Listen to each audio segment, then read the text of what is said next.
suite de mes conversations autour de la darbuka, qu'est-ce qui fait que l'on maîtrise un tambour? C'est qu'on peut refaire constamment le même son.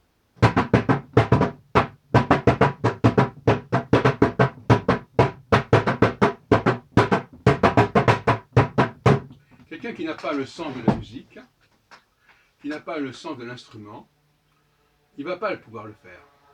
Il va faire un son, puis un autre son, puis un autre son. Il ne pourra pas revenir. Bon, s'il a un piano, il sait que voilà, s'il refait la note de Do, il reviendra au Do. Mais s'il a un instrument comme ça où il n'y a pas de touche, il va falloir qu'il s'y débrouille autrement.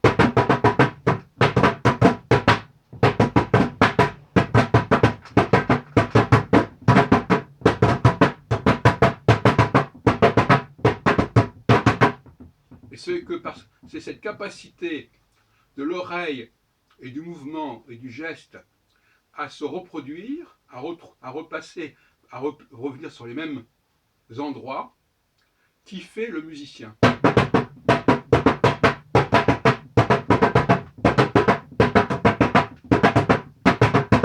Alors ça peut être plus ou moins complexe, plus ou moins sophistiqué, ça peut être des retours qui se font sur une période plus longue, mais c'est ça la capacité mémorielle de la gestuelle du son, associer, savoir à quel moment je peux reproduire, comment je peux reproduire le son que j'ai produit quelques secondes ou quelques minutes plus tôt.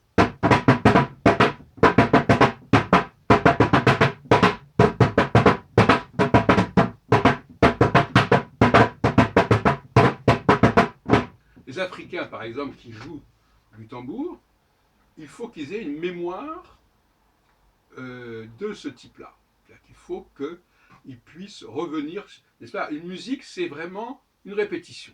Ça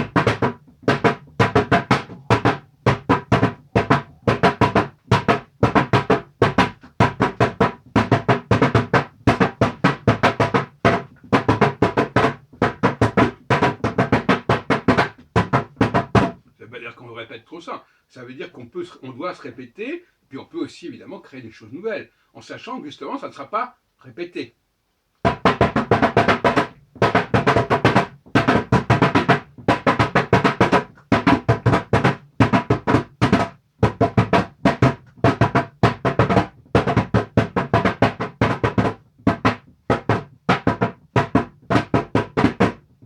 Et ça, c'est un instinct musical qui est absolument fondamental et qui manque à beaucoup de gens qui font de la musique.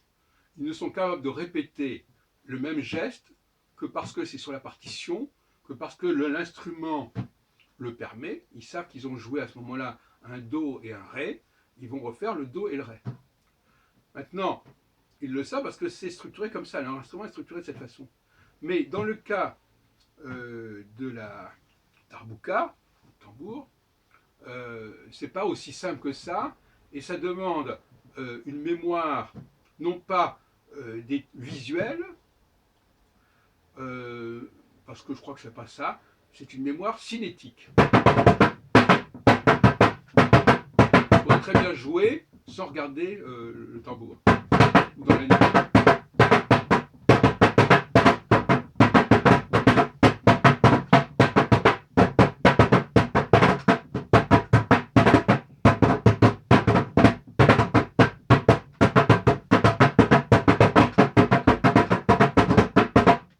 Et d'ailleurs, si je peux le faire, alors que je ne fais de cette darbuka que depuis quelques jours, c'est parce que j'avais cette même expérience dans ma façon de jouer du piano, c'est-à-dire que je ne regardais pas les touches, et que je me souvenais de ma façon d'avoir posé les mains, et qu'à un moment où j'avais posé cette main-là, eh bien ça avait donné ce son-là.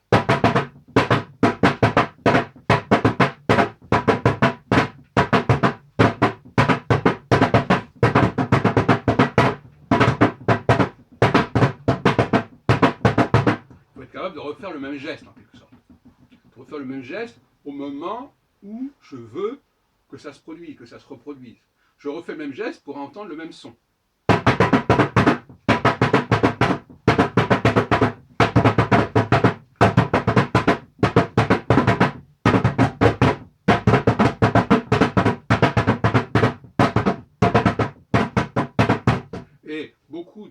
d'occidentaux ne sont pas capables de jouer de la darbuka parce qu'ils sont abrutis par des instruments qui leur donnent toujours des repères, et par conséquent, leur oreille n'est pas habituée à cette mémoire cinétique,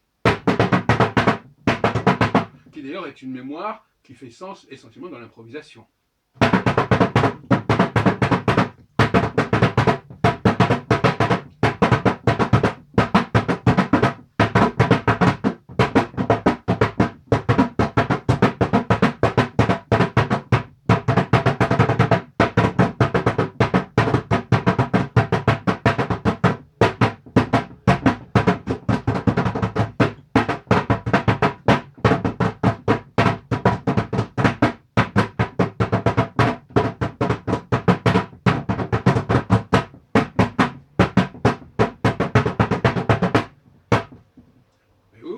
Donc, au fond, je passe insensiblement et très facilement du piano à la darbuka, alors que la plupart des pianistes en seraient totalement incapables.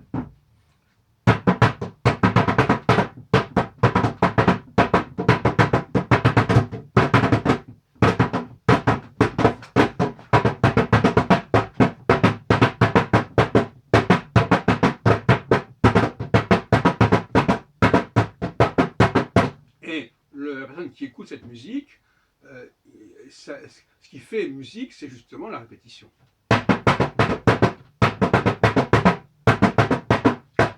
Un enfant qui jouerait, à qui on donne une darbuka, il va faire des sons comme ça. Il va faire n'importe quoi. Moi, je ne peux même pas le faire parce que je suis presque programmé pour refaire les mêmes gestes pour les mêmes sons, mais la personne qui n'est pas programmée, eh bien, ça va être complètement incohérent. D'ailleurs, j'aurais aucun intérêt à me prêter à ce jeu.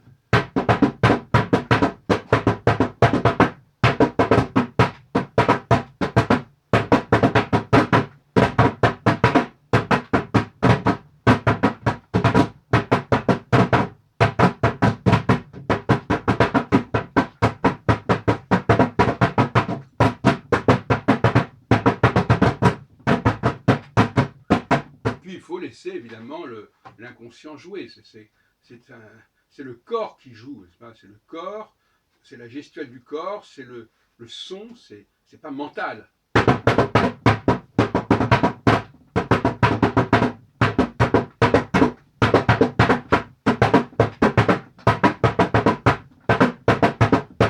Mais le point de départ est aléatoire, comme dans le piano pour comment je joue. C'est-à-dire que ce que je vais déclencher au départ, c'est complètement aléatoire, c'est après qu'il va sortir une série. Comme on dit, c'est le premier pas qui compte.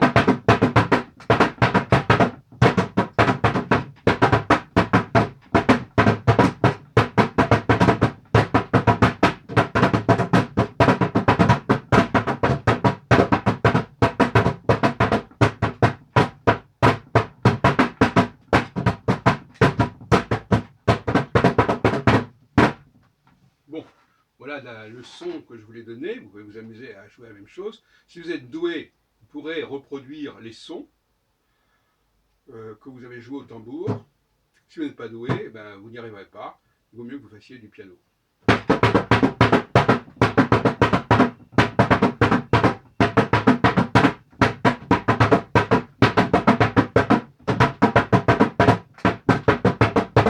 Vous donnez cet instrument à quelqu'un. Oui, voilà, joue-moi quelque chose. Joue-moi quelque chose, c'est-à-dire joue-moi quelque chose que tu as entendu, mais joue-moi quelque chose qui soit structuré, qui soit répétitif, qui soit cyclique. Tu peux le faire ou tu ne le fais pas avec cet instrument-là. C'est normal, puisque tu viens de faire un geste qui provoque un son. Est-ce que tu peux refaire ce geste pour avoir le même son ?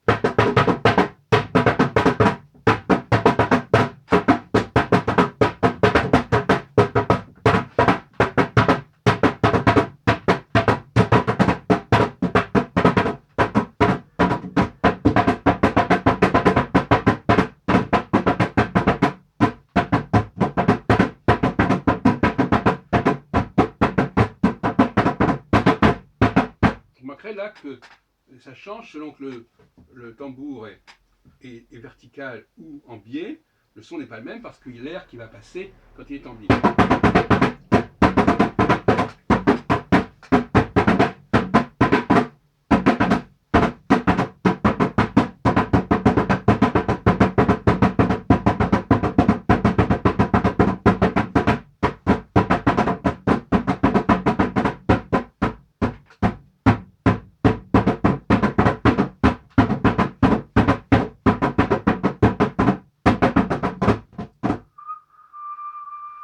Et je pense que pour les sifflements, c'est la même chose.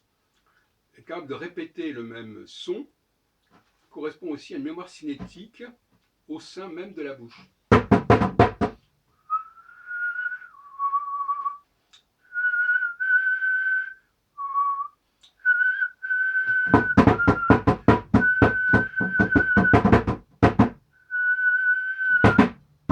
Quelqu'un qui est capable de siffler, il est capable de reproduire à volonté le même son. Quelqu'un qui ne sait pas siffler, il n'a pas cette mémoire, qui est une mémoire quand même cinétique, parce que je me souvienne de l'endroit où j'ai mis mes mains, ou l'endroit où j'ai placé ma langue, c'est le même principe.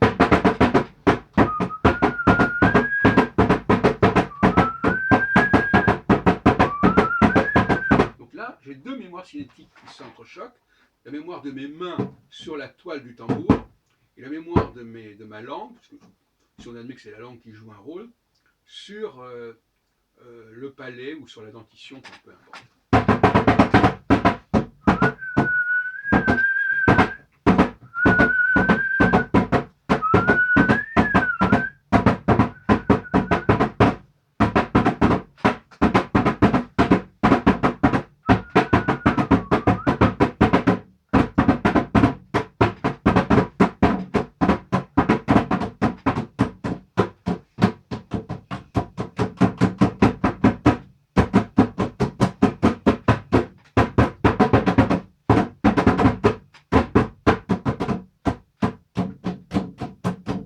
Évidemment, plus on connaît le tambour, plus on est capable de varier les sons en jouant sur d'autres angles, etc. Bon, ça va complexifier la mémoire, etc. Par exemple, là, je ne connais pas toutes les capacités de ce tambour. Donc, je trouve d'autres sons. Par exemple, si je fais...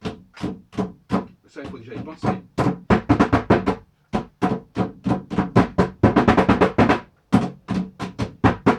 Là, par exemple, j'ai beaucoup joué sur le centre du tambour et moins sur sa périphérie, mais il faudrait que je complexifie mon jeu en jouant aussi sur les côtés.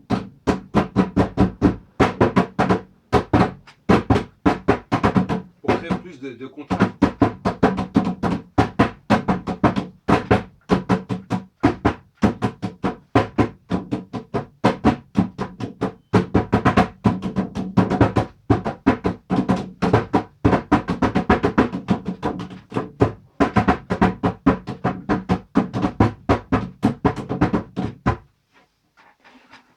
Voilà, pour l'instant.